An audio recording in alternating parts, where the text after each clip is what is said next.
She was a former beautician who left the hair business for the air business. She was the first woman to win the Los Angeles to Cleveland Bendix race, and the first person, male or female, to fly the route nonstop.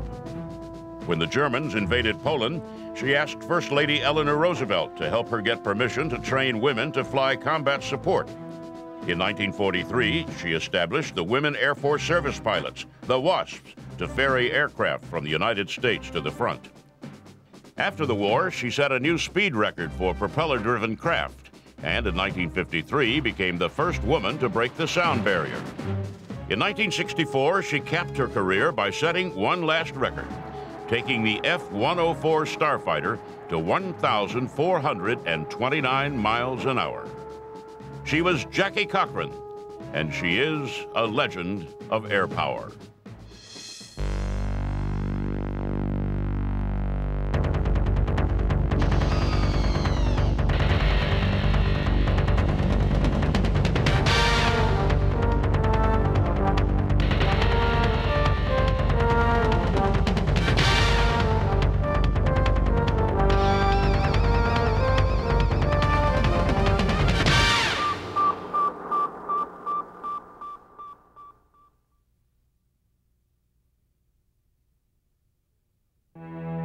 No one knows exactly when Jackie Cochran was born or even where.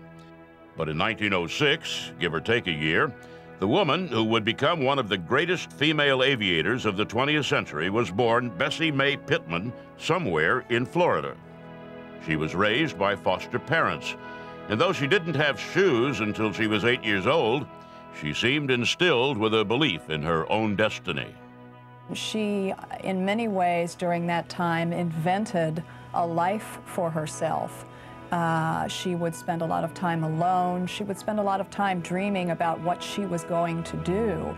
She learned how to style hair, and by the time she was 16, was something of an expert at the emerging technology of the permanent wave. She moved around a lot, and when time and space didn't put enough distance between her and her upbringing, she picked a new name out of the phone book. Cochran. When she felt like she had exhausted her potential in Florida, she packed up her bags and went to New York City, where she got a job at a very high-end salon called Antoine's. And it was there that she really began to expand her horizons by meeting a variety of wealthy people, people whose lives were dramatically different than anything she had known before. She arrived in New York in 1929, just in time for the stock market crash. No matter, it was the big city, and she was part of a world she had barely imagined.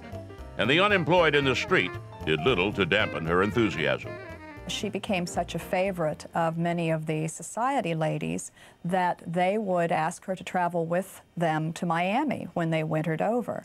And so she would travel to Miami with them and do their hair down there, and frequently she was invited to dinners and parties. A real-life Cinderella, Cochran met her prince at one of those parties, Floyd Odlum. A self-made millionaire, Odlum was bored with society chit-chat, and when seated next to Cochran was instantly impressed that her conversation surged past the normal gossip and on to bigger things. She opened up and told him all her hopes and dreams and ambitions and bubbled over with enthusiasm. Well, this caught Floyd's attention, and he was mesmerized by her. And it wasn't a case where this was an older man looking at a younger woman saying, "Oh, I'm going to make something of you." This was a fellow who said, "Wow, this is a gal that's going somewhere," and decided that he wanted to be a part of that and play a role in it. He was impressed with her, and what he did when they got married, he helped her out in every endeavor that she wanted to attend, whether it's flying or business or anything like that. And he sort of used Jackie as a hobby. Unaware of his wealth, she explained her plans of starting a cosmetics company. Odlum listened and suggested that the only way to oversee such a broad enterprise would be to get a pilot's license and fly from place to place. Within a few hours of meeting Jackie Cochran, Floyd Odlum had given her an idea that would change her life. and the history of aviation. She learned to fly in 1932 in New York, and then went west to learn more. She befriended a group of Navy pilots who taught her the Navy way. There's no such thing as a natural-born pilot, because all pilots start out with the same level of visual acuity, hand-eye coordination, things like that. And what happened, it's the guy with the most experience, or gal, is the best. That's simple. And she had a lot of experience flying airplanes as a WASP during World War II, ferrying them from the factory to the operational units. She thought of herself as a slow learner and struggled with basic flight maneuvers. But she persisted, and when she needed help, she didn't hesitate to track down the right person and ask. I think Jackie had that undefinable something that so many pilots seem to have. And it's a combination of wanderlust and determination and a need for a little bit of glory and to kind of set yourself ahead of the pack. And probably for Jackie, that came as a result of her childhood. In the 1930s, the place to be for an aviator who wanted to make her mark was in the private sector. The Navy and Army Air Force were starved for funding, flying outdated aircraft, confined to workaday missions like flying mail. But in the private sector, things were different. The 1930s were a time of excitement, of big money air racing and flying circuses. Jackie Cochran was part of that world. She barnstormed around the country, competing in air races and putting on exhibitions, always setting her sights on the next great challenge. She set dozens of world records, in the process befriending the elite of aviation, including Jack Northrop, Amelia Earhart, and Howard Hughes.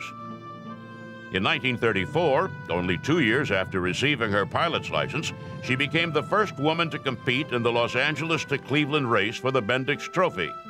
In 1937, she came in third, and in 1938, she won what was then the biggest annual air race in the world. At the same time, she founded and operated Jackie Cochran Cosmetics. With her husband Floyd's help, but always under her own power, she kept tight control of her company. Now, certainly marrying a millionaire helps you to achieve probably more quickly than the old-fashioned way, but she had already established herself as a go-getter. And indeed, what attracted Floyd Odlum to her was the fact that she was a go-getter. He sponsored just about everything she wanted to do, and she was her own business lady when she set up Jackie Cochran Cosmetics and was an agent for Nina Ricci perfume, dresses, and things like that from Paris. Floyd let her run her own business, but he would help her, you know, like setting records required a great deal of support, both financially and, you know, business-wise. And so he was involved in them, and he helped her, I'd say, probably a great deal. She oversaw the lab that developed the products, flew from city to city, selling her line to upscale department stores. When she arrived somewhere, she always took time before getting out of the cockpit to spruce up her makeup. Nominated to the committee that annually awarded the Collier Trophy for the greatest contribution for aviation, she advocated giving the award to medical doctors researching the effects of high-altitude flight. The trophy had always gone to pilots or aircraft designers, but Cochran succeeded in getting scientific research recognized. She then lobbied President Roosevelt, who for the first time committed government money to the research that led to the development of G-suits, pressurized aircraft, and oxygen masks. By 1940, aviation had become a more serious business. The Germans had rearmed and taken Austria, Poland, Czechoslovakia, and France. The British were under fire. The head of the British Ferry Command asked Cochran if she would fly a Hudson bomber from Canada to England to draw attention to the company's resupply efforts. She jumped at the chance, and despite sabotage of her aircraft and enemy fire, got safely across the Atlantic. She arrived in time to witness the Blitz and to watch London burn under the Luftwaffe onslaught. She returned to the United States with a plan to develop female pilots to help ferry aircraft, freeing male pilots for combat duty. The British were doing just that, and the program was clearly successful. She met with President Roosevelt, who seemed interested, and appealed to his wife Eleanor for help. She worked her way down the chain of command, always with lukewarm endorsements that gave her hope, if not confidence, that the plan would be adopted. She met with Hap Arnold, who said he'd get back to her, and with General Robert Olds, commander of the American Ferry Command. Olds was himself considering hiring women pilots on a contract basis, but Cochran wanted the pilots to be full members of the military, not just hired civilians. When she pressed her point, Arnold said no, the time for that had not come, but suggested she return to England and study the British experiment in female aviation. A month before Pearl Harbor, Cochran left the United States. She and 25 other American women set out to prove they could do what was, in the United States, a man's job. She was commissioned a flight captain in the British Air Transport Auxiliary and went to work setting up her American Volunteer Corps as the Germans bombed London. They ferried Spitfires and Hurricanes from factory to field, and during their 18 months of flying up to 5 flights a day, only one pilot died. In 1942, Arnold came to London and asked Cochran to return to the United States. Desperate for pilots, he asked her to set up the women's command she had advocated. It took her a month to put her British affairs in order and return home. She returned to find that Olds had been doing what she had not been allowed to do. Well, she hit the roof when she got back and discovered that something had been done in her absence that was not based on her blueprint. So she went to every office in Washington that would open its door and let them know what she thought of it. She was a very aggressive gal, and basically when she wanted to do something, she did it. You didn't want to get between her and it. Arnold offered to shut the women's air ferrying service down, but Cochran convinced him to wait.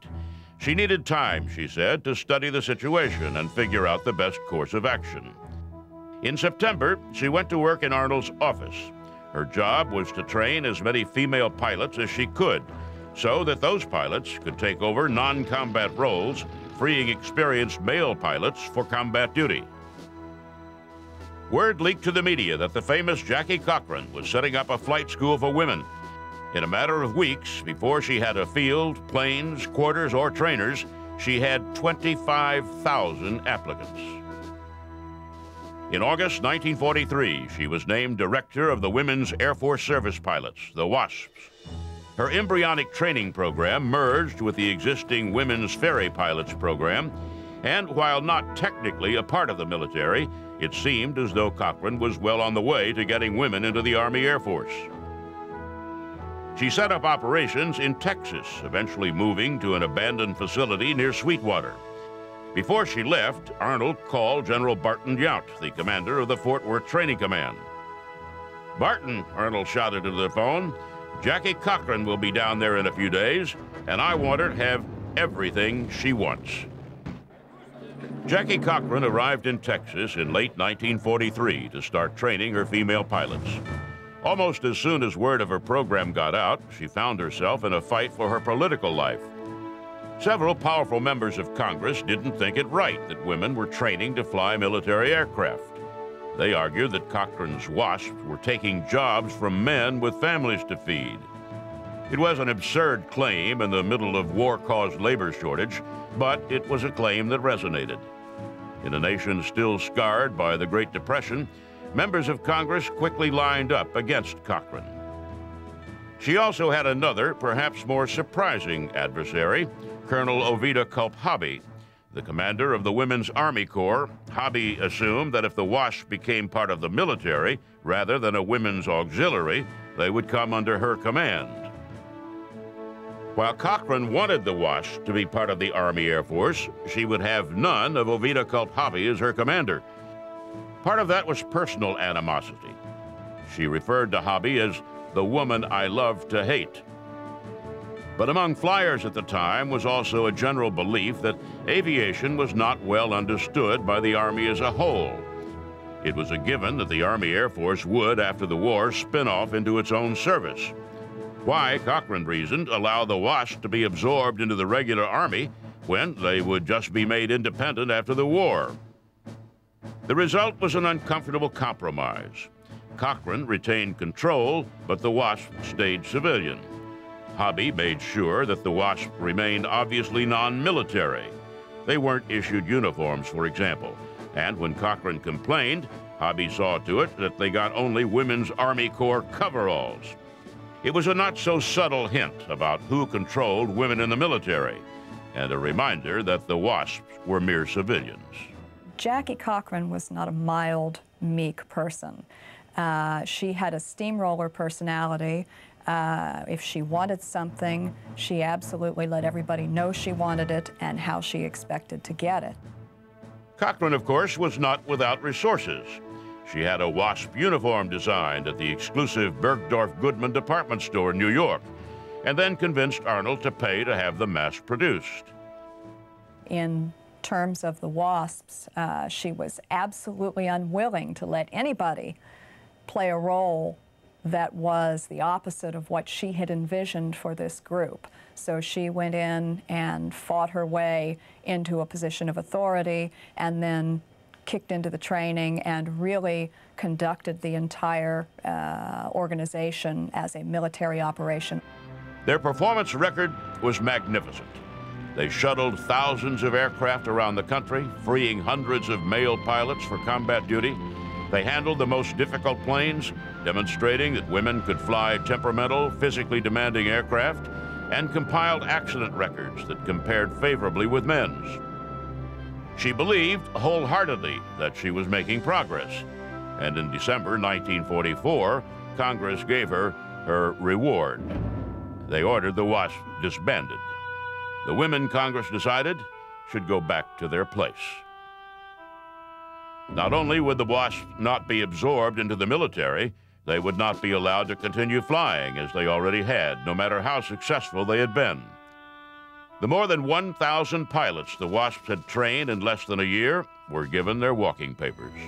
I was at the, I think, 25th anniversary of the disbandment of the WASP, which occurred in 1944, and this is later. I'm up at Edwards, so I came down. She said, would you come down and give a talk to the WASP about current, kind of flying in airplanes and technology? So I did, and I met probably there's about 400 of them down there, and they were really, really classy gals. I'd never met too many of them, but see, there were so few of them that were able to continue flying after they were disbanded, that very probably not over a half a dozen that I knew that kept on flying. Jackie was one of them. Jackie served out the remainder of the war as a consultant to Hap Arnold. Working as a magazine correspondent, she was the first American woman to enter Japan after the end of the war. At the end of 1945, the president signed an order awarding her the Distinguished Service Cross, the nation's second highest honor. The president, she was told, was looking forward to pinning the award on her. She said in response that the only person she'd accept it from would be Hap Arnold. If he couldn't do it, they could mail it to her. You don't refuse the president, Arnold told her aghast. Well, I did, Cochran answered. And in a Pentagon conference room, Arnold gave her the medal. Cochran went back to racing. She bought a surplus P-51 and entered the 1946 Bendix, and came in second after a harrowing cross-country run that left her bruised and bloody. She ran the cosmetics business she had started in the 1930s between races and became a leading agitator for a separate Air Force. She spent thousands of her own dollars on advertisements pushing for an independent Air Force and raised more than $100,000 more to lobby and campaign. She used her fame and her husband, Floyd Odlum's connections, to open doors that might otherwise have been closed. And when the National Security Act of 1947 created an independent Air Force, she deserved much of the credit. 3 years later, the Harmon Trophy Selection Committee named Cochran the most outstanding woman aviator of the 1940s. And then when she conned her way into Canadair, who her husband, Floyd Odlum, owned quite a bit, and they hired her as a test pilot. She said, I'm gonna fly an F-86 and set some women's speed records, and men's too. Flying a Canadian-built F-86 in 1953, she became the first woman to fly faster than the speed of sound. She became the first woman to fly a jet across the Atlantic in 1962. And on a single stunning flight from New Orleans to Hanover, Germany, she set 69 intercity, intercapital, and straight-line speed records. In 1963, she capped her career by flying a Lockheed Starfighter faster than any woman had ever flown before. Funny thing was, when Lockheed had a press conference down at Los Angeles International Airport, we took a F-104 and I flew her wing down there. Well, when she landed, I went on around, was going on back to Edwards. I didn't want to get involved in the press conference, and I went over to the ground control frequency. I heard her check in with the ground control at Los Angeles International Airport, and then they called her and she didn't answer. And they called her again and she didn't answer. I said, if you look through your binoculars, you see she's got her helmet off, combing her hair. And because she never got out of that airplane, that she didn't look like she stepped out of Vogue magazine. Jackie and Chuck were extremely close. Jackie, in many ways, pushed and goaded Chuck to the point that he frequently threw his hands up and was going to walk away from her forever, but could never quite do it because she was a dynamic force, and he was a dynamic force. And I think they both understood the magic of flight, the competitiveness of flight. They both had that element that you see in test pilots and fighter pilots. In 1971, Jackie Cochran was inducted into the National Aviation Hall of Fame. In 1977, Congress passed a resolution recognizing the WASP contribution to the American war effort in World War II. She set one heck of a lot of records in airplanes, and a lot of those records still stand. And I think she really made a big difference in women in aviation, which today there's thousands and thousands of gals that are flying in the military, airlines, private aviation, and she probably is largely responsible for their success. In 1979, the members of the WASP began receiving their military discharge papers. It had taken some time, but Cochran had succeeded. She and her WASPs had indeed become a part of the military.